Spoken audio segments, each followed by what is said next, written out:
Lihatlah uban dan seterusnya.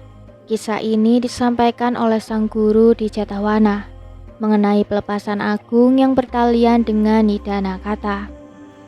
Saat itu para biku sedang duduk dan memberikan pujian terhadap pelepasan agung yang maha bijaksana. Sang guru masuk ke balai kebenaran, duduk di tempat duduknya dan menyapa para biku. Apa yang menjadi topik pembicaraan dalam pertemuan ini, wahai biku? Bukan apa-apa, Bante. Hanya memuji pelepasan agung yang telah Bante lakukan. Wahai biku, beliau berkata kepada para siswanya, bukan hanya di kelahiran ini saja Tathagata melakukan pelepasan. Di masa lampau, ia juga meninggalkan keduniawian. Para biku memohon Begawan menjelaskan hal tersebut. Buddha kemudian menceritakan hal yang selama ini tidak pernah diketahui dikarenakan kelahiran kembali. Suatu saat di masa lampau, kerajaan Videha di Matila diperintah oleh seorang raja yang bernama Makadeva. Beliau adalah raja yang taat dan bertindak adil. Di dalam beberapa kelahiran berturut-turut selama 84.000 tahun lamanya, ia menikmati hidup sebagai pangeran, mempunyai gelar raja muda, dan memegang kekuasaan sebagai raja. Suatu hari, setelah menjalankan kehidupan ini cukup lama, ia berpesan kepada tukang pangkasnya, teman, jika engkau menemukan uban tumbuh di kepala saya, katakanlah kepada saya.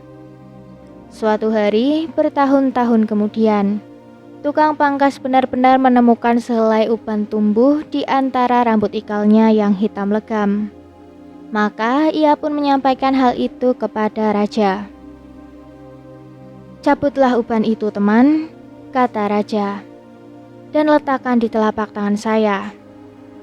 Tukang pangkas menuruti perintah raja, mencabut uban itu dengan jepitan emas, kemudian meletakkan uban itu di telapak tangan raja. Pada saat itu, raja masih mempunyai masa hidup selama 84.000 tahun lagi.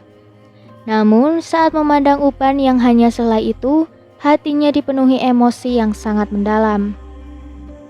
Ia seolah melihat Raja Maut berdiri di sekelilingnya, atau bahkan seolah terperangkap dalam pondok yang terbuat dari dedaunan yang sedang terbakar. Mahadeva yang dungu, serunya. Uban telah tumbuh sebelum engkau membebaskan diri dari kotoran batin. Ia terus-menerus menatap uban itu. Ada sesuatu yang berkobar dalam dadanya. Seluruh tubuhnya bercucuran peluh. Sementara pakaiannya terasa sesak menghimpit dan terasa tidak tertahankan. Hari ini juga, pikirnya, saya akan meninggalkan keduniawian ini untuk menjalani hidup sebagai seorang petapa. Ia menghadiahkan tukang pangkas itu sebuah desa senilai 100.000 keping uang. Kemudian meminta anak sulungnya untuk menghadap dan berkata padanya, anakku, uban telah tumbuh di kepalaku. Saya mulai tua. Saya telah puas menikmati kesenangan duniawi. Sekarang sudah saatnya saya mencicipi kesenangan batin. Waktu saya untuk melepaskan duniawi telah tiba. Ambillah tahta kerajaan ini. Saya akan menetap di taman peristirahatan di hutan mangga Makhadeva dan hidup mengasingkan diri di sana.